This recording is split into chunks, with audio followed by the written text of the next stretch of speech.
Hello दोस्तों, स्वागत है आपका अपने यूट्यूब चैनल ग्लोबल एसएससी में। पिछले वीडियो में हमने डिस्कस किया था संपूर्ण भारतीय संविधान के भाग 6 के बारे में। इस वीडियो में हम डिस्कस करने वाले हैं संपूर्ण भारतीय संविधान के भाग 7 और भाग 8 के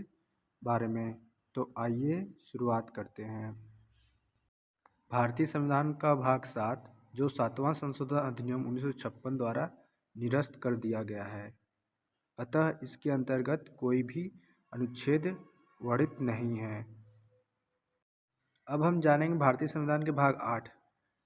केंद्र शासित प्रदेश अनुच्छेद 239 से 242 जो भारतीय संविधान के भाग 8 में वर्णित है। अनुच्छेद 239 के अनुसार संघ राज्य क्षेत्रों का प्रशासन संसद द्वारा कानून द्वारा प्रदान किए गए को छोड़कर प्रत्येक केंद्र शासित प्रदेश को राष्ट्रपति द्वारा प्रशासित किया जाएगा। जिस हद तक वह उचित समझे, एक प्रशासक के माध्यम से उसके द्वारा एक ऐसे पदनाम के साथ नियुक्त किया गया है जो वह निर्दिष्ट कर सकता है। दूसरा है भाग 6 में किसी भी बात के बावजूद राष्ट्रपति किसी राज्य के राज्यपाल को निकटवर्ती केंद्र शासित प्रदेश के प्रशासक के रूप में नियुक्त कर सकता है, और जहां एक राज्यपाल नियुक्त किया जाता है वह ऐसे प्रशासक के रूप में अपने कार्यों का प्रयोग अपनी मंत्रिपरिषद से स्वतंत्र रूप से करेगा। अनुच्छेद 249 ए के अनुसार कुछ केंद्र शासित प्रदेशों के लिए स्थानीय विधानमंडल या मंत्रिपरिषद या दोनों का निर्माण। पहला है संसद कानून द्वारा पांडिचेरी के केंद्र शासित प्रदेश के लिए निर्माण कर सकती है। इसमें पहला ए है, एक निकाय चाहे निर्वाचित हो या आंशिक रूप से नामांकित और आंशिक रूप से निर्वाचित हो, केंद्र शासित प्रदेश के लिए विधानमंडल का के रूप में कार्य करने के लिए या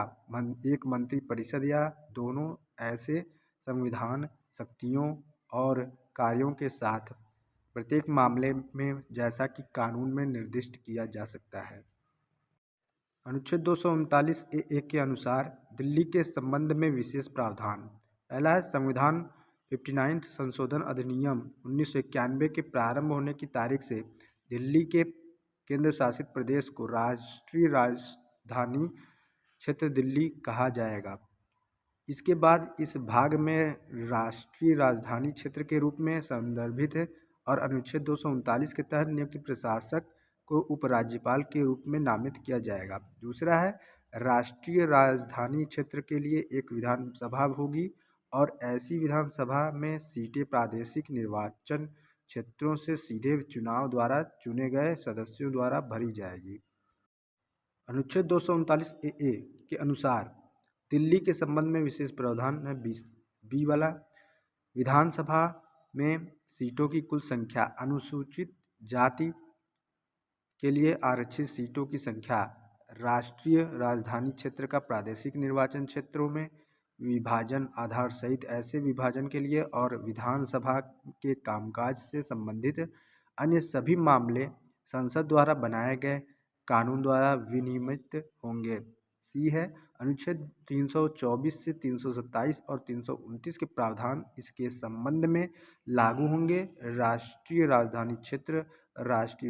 क्षेत्र के विधानसभा और उसके सदस्य जैसा कि वे एक राज्य के संबंध में लागू होते हैं, एक राज्य की विधानसभा और उसके सदस्य क्रमशः और अनुच्छेद 326 और 329 में उपयुक्त विधानमंडल का कोई भी संदर्भ संसद का संदर्भ माना जाएगा। अनुच्छेद 239 ए जो दिल्ली के संबंध में विशेष प्रावधान है, इसका तीसरा पॉइंट है, इस संविधान के प्रावधानों के अधीन विधानसभा के पास पूरे राष्ट्रीय राजधानी क्षेत्र या उसके किसी भी हिस्से के संबंध में कानून बनाने की शक्ति होगी। राज्य सूची या समवर्ती सूची में सूचीबद्ध किसी भी मामले पर जहां तक ऐसा कोई मामला केंद्र शासित प्रदेशों पर लागू होता है, राज्य सूची की प्रविष्टियों 1, 2 और 18 के और प्रविष्टियों 64, 65 और 66 के संबंध में मामलों को छोड़कर वह सूची जहां तक वे युक्त प्रविष्टियों 1, 2 और 18 से संबंधित हैं। अनुच्छेद 239 ए दिल्ली के संबंध में विशेष प्रावधान है, इसका बी पॉइंट है। उपखंड ए में कुछ भी इस संविधान के तहत किसी केंद्र शासित प्रदेश या किसी हिस्से के लिए किसी भी मामले के संबंध में कानून बनाने का संसद की शक्तियों को कम नहीं करेगा। अनुच्छेद 239 ए जो दिल्ली के संबंध में विशेष प्रावधान का वर्णन है, इसका सी अप पॉइंट है। यदि किसी मामले के संबंध में विधानसभा द्वारा बनाए गए कानून का कोई प्रावधान उस मामले के संबंध में संसद द्वारा बनाए गए कानून के किसी प्रावधान के प्रतिकूल है, चाहे वह विधानसभा द्वारा बनाए गए कानून के पहले या बाद में पारित हुआ हो या विधानसभा द्वारा बनाए गए कानून के अलावा कोई पूर्व कानून हो, तो किसी भी मामले में संसद द्वारा बनाया गया कानून या जैसा भी मामला हो, जैसे पहले का कानून प्रभावी होगा और विधानसभा द्वारा बनाया गया कानून प्रतिकूलता की सीमा तक शून्य होगा, बशर्ते कि यदि विधानसभा द्वारा बनाया गया ऐसा कोई कानून राष्ट्रपति के विचार के लिए आरक्षित किया गया है और उसकी सहमति प्राप्त हुई है, तो ऐसा कानून राष्ट्रीय राजधानी क्षेत्र में लागू होगा। आगे प्रदान किया गया कि इस उपखंड में कुछ भी संसद को किसी भी समय एक ही मामले के संबंध में कोई भी कानून बनाने से नहीं रोकेगा, जिसमें एक कानून भी शामिल है विधानसभा द्वारा बनाए गए कानून में संशोधन करना, बदलाव करना या निरस्त करना वर्णित है। एक मंत्रिपरिषद होगी जिसमें 10% से अधिक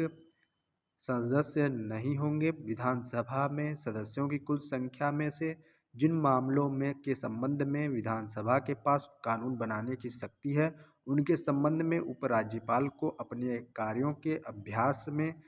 सहायता और सलाह देने के लिए मुख्यमंत्री प्रमुख होता है,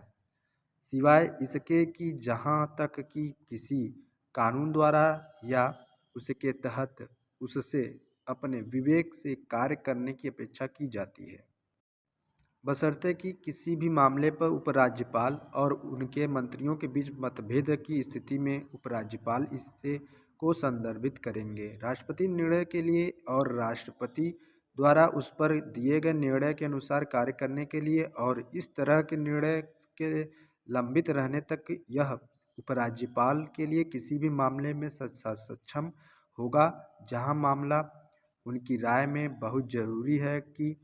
उसके लिए तत्काल कार्रवाई करना, ऐसी कार्रवाई करना या मामले में ऐसा निर्देश देना आवश्यक है जो वह आवश्यक समझे।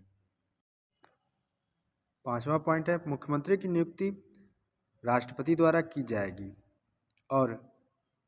अन्य मंत्रियों की नियुक्ति राष्ट्रपति द्वारा मुख्यमंत्री की सलाह पर की जाएगी और मंत्री पद पर बने रहेंगे। राष्ट्रपति की प्रसन्नता और मंत्रिपरिषद सामूहिक रूप से विधानसभा के प्रति उत्तरदायी होगी। संसद कानून द्वारा पूर्वगामी खंडों में निहित प्रावधानों को प्रभावी बनाने या पूरक करने के लिए और सभी प्रासंगिक और या परिणामी मामलों के लिए प्रावधान कर सकती है। अनुच्छेद 239 बी के प्रावधान जहाँ तक संभव हो कानून होंगे। राष्ट्रीय राजधानी क्षेत्र उपराज्यपाल और विधानसभा के संबंध में, जैसा कि वे क्रमशः पांडिचेरी के केंद्र शासित प्रदेश प्रशासक और उनके विधानमंडल के संबंध में लागू होते हैं, और उस लेख में अनुच्छेद 239 ए के खंड 1 का कोई भी संदर्भ इस लेख या अनुच्छेद 239 ए बी के संदर्भ में माना जाएगा, क्योंकि मामला हो सकता है। अनुच्छेद 239 ए बी संवैधानिक मशीनरी की विफलता के मामले में प्रावधान। यदि राष्ट्रपति उपराज्यपाल से रिपोर्ट प्राप्त होने पर या अन्यथा संतुष्ट है कि एक स्थिति उत्पन्न हो गई है कि जिसमें राष्ट्रीय राजधानी क्षेत्र का प्रशासन अनुच्छेद 239 ए के प्रावधानों या उस अनुच्छेद के अनुसरण में बने किसी भी कानून के अनुसार नहीं चलाया जा सकता, या कि राष्ट्रीय राजधानी क्षेत्र में के उचित प्रशासन के लिए ऐसा करना आवश्यक या समीचीन है। अनुच्छेद 239 ए बी जो संवैधानिक मशीनरी की विफलता के मामले में प्रावधान का वर्णन है। राष्ट्रपति आदेश द्वारा अनुच्छेद 239 ए के किसी भी प्रावधान या उस अनुच्छेद के अनुसरण में बनाए गए किसी भी कानून के सभी या किसी प्रावधान के संचालन को ऐसी अवधि के लिए और ऐसी शर्तों के अधीन निलंबित कर सकता है जो उसमें निर्दिष्ट की जा सकती हैं। कानून बनाएगा और ऐसे आकस्मिक और परिणामी प्रावधान बनाएगा जो उसे अनुच्छेद 239 के प्रावधानों के अनुसार राष्ट्रीय राजधानी क्षेत्र के प्रशासन के लिए आवश्यक या समीचीन प्रतीत हो। अनुच्छेद 239 बी विधानमंडल के अवकाश के दौरान अध्यादेश प्रख्यापित करने की प्रशासक की शक्ति का वर्णन है। पहला है, यदि किसी भी समय सिवाय उस समय जब केंद्र शासित प्रदेश पांडिचेरी का विधानमंडल सत्र में हो, प्रशासक संतुष्ट है कि ऐसी परिस्थितियां मौजूद हैं जो उसके लिए इसे आवश्यक बनाती है, तत्काल कार्रवाई करने के लिए वह ऐसे अध्यादेशों को प्रख्यापित कर सकता है जिनकी उसे आवश्यकता लगे, बशर्ते कि इस संबंध में राष्ट्रपति से निर्देश प्राप्त करने के अलावा प्रशासक द्वारा ऐसा कोई अध्यादेश प्रख्यापित नहीं किया जाएगा। 239 बी अनुच्छेद जो विधानमंडल के अवकाश के दौरान अध्यादेश प्रख्यापित करने के प्रशासक की शक्ति का उल्लेखित है। दूसरा पॉइंट है, राष्ट्रपति के निर्देशों के अनुसरण में इस अनुच्छेद के तहत प्रख्यापित एक अध्यादेश को केंद्र शासित प्रदेश के विधानमंडल का एक अधिनियम माना जाएगा जिसे बाद में विधिवत अधिनियमित किया गया है। ऐसे किसी भी कानून में निहित प्रावधानों का अनुपालन करना, जैसा कि अनुच्छेद 239 ए के खंड 1 के से संदर्भित है। अनुच्छेद 239 बी के अंतर्गत केंद्र शासित प्रदेश के विधानमंडल के समक्ष रखा जाएगा और विधानमंडल के पुनः बैठक से 6 सप्ताह की समाप्ति पर या यदि उस अवधि की समाप्ति से पहले विधानमंडल द्वारा इसे अस्वीकृत करने वाला एक प्रस्ताव पारित किया जाता है तो इसका संचालन बंद हो जाएगा। संकल्प का पारित होना और को इस संबंध में राष्ट्रपति से निर्देश प्राप्त करने के बाद प्रशासक किसी भी समय वापस ले सकता है। अनुच्छेद 239 बी के अंतर्गत यदि और जहां तक इस अनुच्छेद के तहत एक अध्यादेश कोई प्रावधान करता है जो अनुपालन के बाद बनाए गए केंद्र शासित प्रदेश के विधानमंडल के अधिनियम में अधिनियमित होने पर मान्य नहीं होगा, ऐसा किसी भी कानून में निहित प्रावधानों के साथ, जैसा कि अनुच्छेद 239 ए के खंड ए में संदर्भित है, यह शून्य होगा। इस वीडियो में इतना ही दोस्तों। अगले वीडियो में हम 239 बी के का और अध्ययन करेंगे। धन्यवाद दोस्तों।